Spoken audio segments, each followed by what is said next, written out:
We begin with the standoff over Ukraine.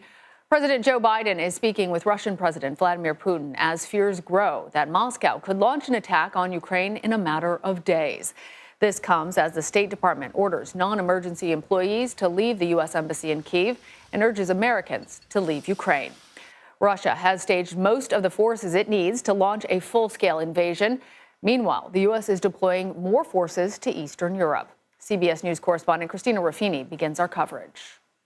If you stay, you are assuming risk with no guarantee that there will be any other opportunity to leave, and no prospect of a U.S. military evacuation. National Security Advisor Jake Sullivan repeated warnings that the State Department has issued for weeks.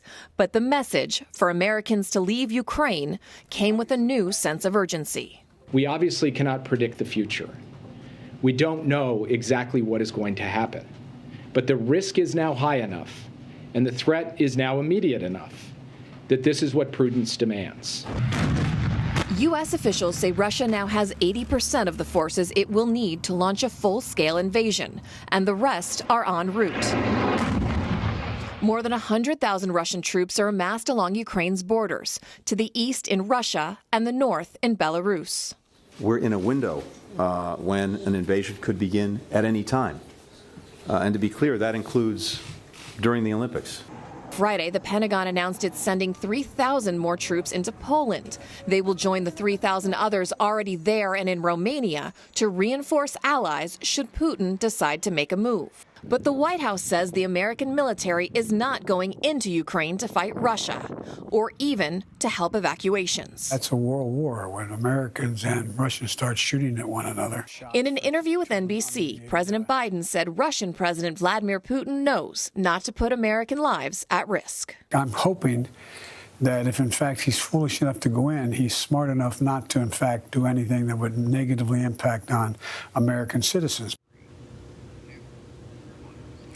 Now, CBS News has learned there's about 7,000 Americans who have registered with the embassy there saying, yes, I'm American, I'm here, and I might want information or help getting out of the country.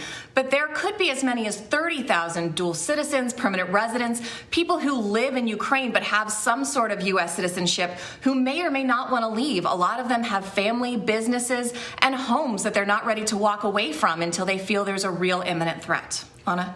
Christina, why is the U.S. having most staff leave the embassy in Kyiv? What does that mean? Well, I asked a senior official on a background call today, what does it mean that you're evacuating this embassy? And they were very quick to correct me and say, we're not evacuating the embassy. The embassy is not empty in Kyiv. However, it's a very, very minimal amount of staff, and it's going to be closed to embassy services. If you need a passport, if you need a visa, if you need help, you're not going there. Instead, what they're doing is they're setting up essentially a fallback position in a town called Lviv, which is closer to the Polish border. So I think the idea is it's out of the way of any potential bombing of the capital, and it's much closer to where we have another embassy in Poland and where all those U.S. forces are stationed in case they really need to get out. But the thing to remember here is President Biden has said, as you just heard, those U.S. forces are not crossing the border. They are not coming into Ukraine. And the White House said yesterday, look, it is more than past time, if you are a private citizen, to get out of this country. We have warned you. We have been warning you for weeks. The State Department has warned you. As of yesterday, they said you have about 24 to 48 hours to get out. Here are the land routes. There are commercial flights. Leave now because we're not coming to get you. So I want to ask you about what you were saying, Christina, about troops, because the U.S. has been mobilizing troops to Poland. President Biden's been really clear that he doesn't believe that U.S. troops should be intervening necessarily in a conflict there. And earlier today, the Pentagon ordered some state guard, some National Guard troops out of Ukraine. What more can you tell us about that? So there was a very small contingent of National Guard forces who were helping train Ukrainian forces, I believe in the Donbass, not exactly on the front line, but a little bit closer to where the action has been happening. They're being ordered out, and that's because that goes to what President Biden was saying. he doesn't want any situation where an American is firing at a Russian, because he says that's how you start World War III. So all the forces that have gone in, he initially sent about 2,000 forces to Poland. There's about 1,000 Romania. And then yesterday, the DoD said it's sending more troops, 3,000 more troops to go reinforce those locations. It's important to emphasize these folks are not going into Ukraine, and I think that's something that's been a little bit lost. No one is saying U.S. forces are going into Ukraine to fight Russia. What the Biden administration is saying is that if Putin's territorial aspirations don't stop at the Ukrainian border, the U.S. has a sacred obligation to our NATO allies to help make sure they have the capacity to push back against that. And allies in the region are especially nervous. You know, Poland has been occupied by the Soviets before, as have Romania. This is not new to them, and they can see this coming, and they want to make sure there's a strong bulwark against any kind of further Russian aggression. Obviously, the White House says it hopes Putin changes its mind. The presidents, Putin and Biden, talked earlier this morning. We're waiting for a readout on that call. That call was initiated by Russia, so that's a little bit interesting. We'll have to see what they wanted to say. The initial thought was that President Putin would not want to invade before the Olympics were over. That has now changed, and the White House said it could come at any time, which is why they're evacuating the embassy, which is why they're pulling those National Guard forces out, and why they're saying over and over and over again, if you're an American and you're in Ukraine, leave now. All right, Christina, thank you. From Washington, let's turn to Kyiv. CBS News foreign correspondent Imtiaz Tyab joins us for a sense of what's happening inside Ukraine. Imtiaz, you've been there for about a week now. Tell us, how's the public reaction to what's happening different from when you first arrived? Have you noticed a sense, it feels here in the U.S. like things have become more urgent?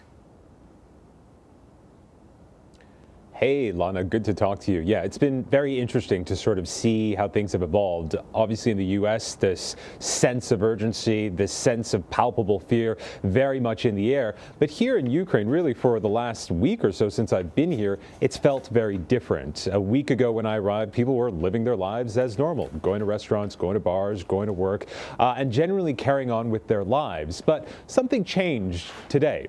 Today, we saw a very large protest here in the capital, Kyiv, where you saw people take to the streets to march in opposition of war, accusing Vladimir Putin of being a war criminal. But one woman we heard from said that, yes, she's scared, but she's not panicking. Lana. Well, Russian and Belarusian forces have been holding some of the largest live-fire military exercises since the Cold War, Imtiaz. How is Ukraine responding? And tell us a little bit about the weather there and how that potentially impacts everything. Yeah, you look at those images of those drills in Belarus and it's apocalyptic. You just see this huge military presence, this huge live fire drill. We understand 30,000 Russian forces are involved in that. And we have to remember that those Russian forces stretch around Ukraine right now. We also have many Russian forces on the border with Russia and in the Black Sea. A number of Russian warships have arrived as well. All of that, of course, is no doubt very concerning, and many see it as a pretext or a prelude to war. Now, in saying that, there has been a lot of talk about what could trigger this war, what could trigger this invasion, and more importantly, what Vladimir Putin is waiting for. Some have suggested it's the weather, that he wants the ground to freeze before crossing over with his tanks and heavy weaponry. I was just up in the north, in the northern border area between Belarus and Ukraine. It is very mild there. It doesn't seem as if that the land is going to freeze, or more importantly, if that really is even the calculus. All of that is to say that this is a very tense situation, a situation that could become very dire very quickly. Lana. Imtiaz, thank you. And be sure to stay with CBS News for all the developments between Ukraine and Russia. The situation is changing by the hour, and our full team of correspondents are working through the weekend. We'll have continuing coverage.